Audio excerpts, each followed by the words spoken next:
Alright, it's day 144 nonstop barbecue. How you doing, Diego? Hope you're all doing good, YouTube. We just got back from shopping. We're going to cook up some meatloaf sandwiches on the barbecue. We're going to do a combination of Betty's Kitchen meatloaf, and we're going to use her recipe basically, with a couple alterations, and then we're going to use Ballistic Barbecue's method of cooking the meatloaf on the barbecue. And that's what we're going to do today. Alright, now in this video I'm going to demonstrate how you can make a dish from one of your favorite YouTube chefs and not have all the ingredients and still make it work. So, I don't have milk, I do have evaporated milk. I don't have quick oats, I have oats. I don't have horseradish. I thought I had some horseradish. I don't feel like going up and ripping up a plant and grating it, and no, I'm not going to do that route. So I'm going to use, I do have a couple packets of the Chinese mustard. Should get a similar zip to it, so I'm going to use that. And these are ways you can overcome not having the exact ingredients somebody's cooking on YouTube, and just think about, well, what do I have that's really similar to that? And go with it from there, because trust me, it'll work. Welcome to Betty's Kitchen. Today we're making mini meatloafs. And those are going to be individual portions, so you don't have to actually slice your meatloaf. You'll have one portion per same thing. So these are going to be mini meatloaves, and they're going to have a different filler. Instead of bread, I'm going to use oatmeal, and they're going to be a little zestier because I'm going to put some flavoring in that will flavor it up some. Alright, I basically have half the amount of hamburger, so all the ingredients get cut in half. Wee doggy. Alright, in this video she used milk. I'm using soy milk. She used a quarter cup, so I'm using an eighth of a cup.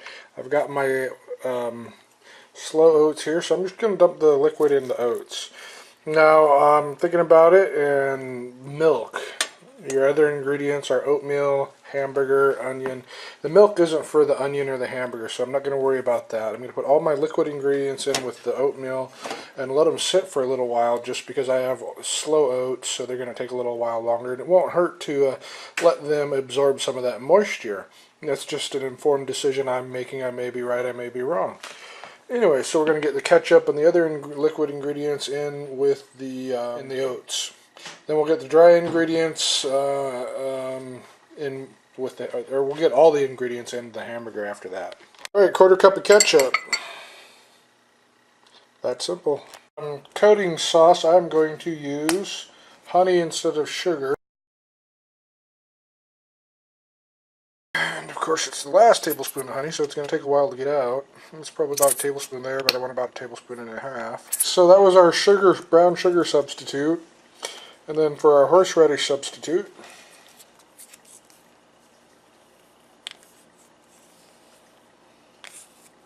Chinese mustard, hot mustard.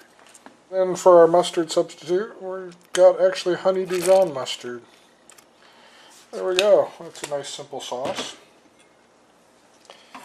Alright, my dry ingredients except the oatmeal are already in here. The spices, and I'm going to mix those up, and then I'm going to dump the oatmeal and the wet ingredients in there, and then I'm going to mix that up. And then we're going to get on to shaping of the meatloaf. Alright, and the rest of the ingredients. I don't know if that did any good soaking the slow oats or not, but it was a good theory, and I had fun thinking of it. Okay, more mixing is in order.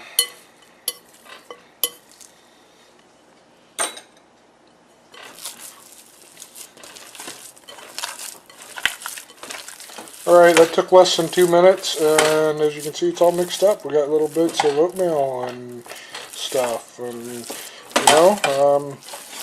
following the recipe. I don't know exactly how the eggs and the oatmeal and all these other ingredients work to make what happen, but it's magic, wholesome goodness. Look at that.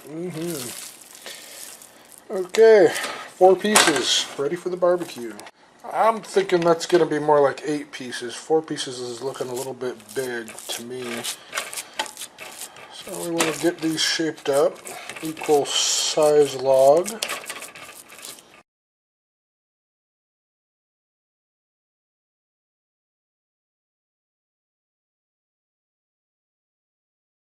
You know, that's probably about what I want for a meatloaf hamburger. I don't want them thin like a normal hamburger. We'll do these low and slow. We'll probably be cooking a lot hotter than we want to because wind and the rainstorm, we're going to be outside. If I was Bear Grylls, I would be telling you how dramatic it is. I'm going to be barbecuing in the rain and the wind, and it's just a miracle because it's dark out. But I'm no dual survival man, woman, wild type person. I'm just your average Joe that gets out there and cooks. How cool is that? What do you think? Should they look like that? And we got that bread, so yeah, I'm thinking we want to probably have them like a meatloaf shape. I think this is what Betty and that guy who never says his name over at Ballistic Barbecue. I've watched 3 of his videos now. I got a brain fart. I can't remember his name, and he never says his name on the videos. So he's Ballistic Barbecue guy.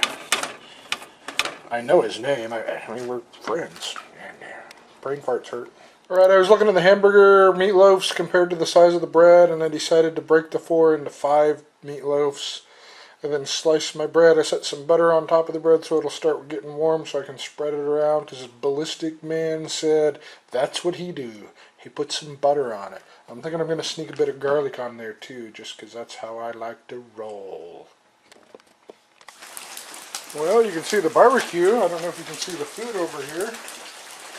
We're going to put these in direct, let them go for about 20 minutes, and then we'll probably flip them. Freaking burgers. Alright, there's our burgers, see-proof. And, yeah, we're just going to put the lid on it and let it cook. There we go.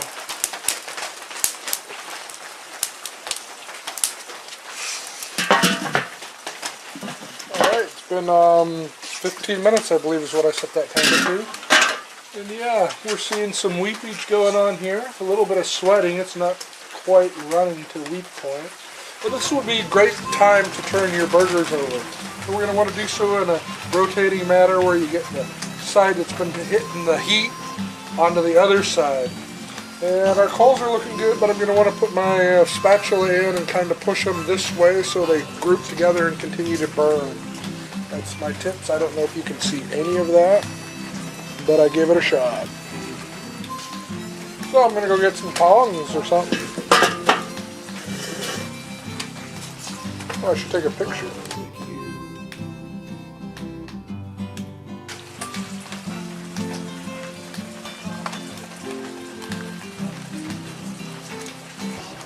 You see that there?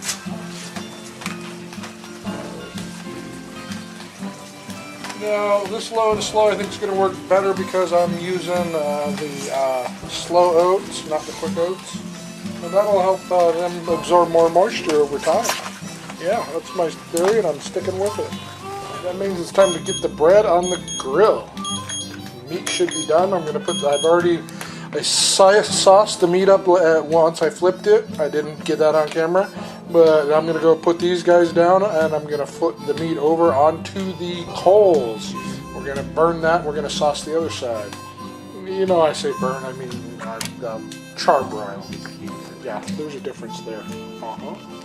Alright, toasted up the bread, and I just like to set the microwave cover over it because it helps retain the heat.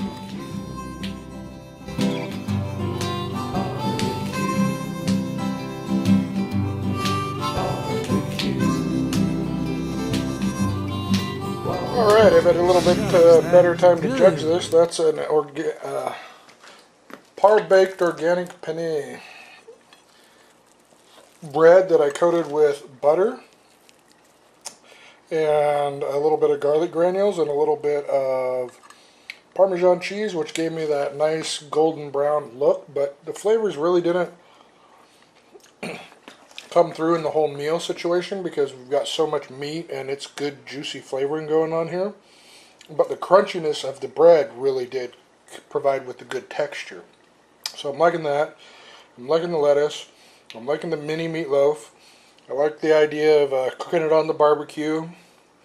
I'd say this is a really great way to do it, and I hope you all have learned some way, shape, or form of how you can make do with a YouTube recipe you see and you think you might want to cook, but you don't have some ingredients. Still turns out pretty dang good, folks, let me tell you. Thank you for Betty's Kitchen and Ballistic Barbecue for being the inspirations that they are. Go check their channels out. The links are in the comment section. Thank you for watching, everyone.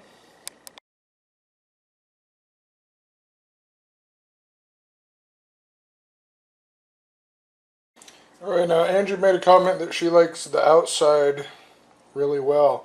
And what she meant by that, what I found out, was this bit where it got char-broiled. After I flipped it over, put the sauce on it, flipped it over. And then I said, oh, and do you like the sauce on the outside? And she said, it's better than barbecue sauce. That's a good big thumbs up for you, Betty. Great sauce. Not quite the original recipe, but I think I simulated it pretty well, and it does taste really good. Thank you all for watching.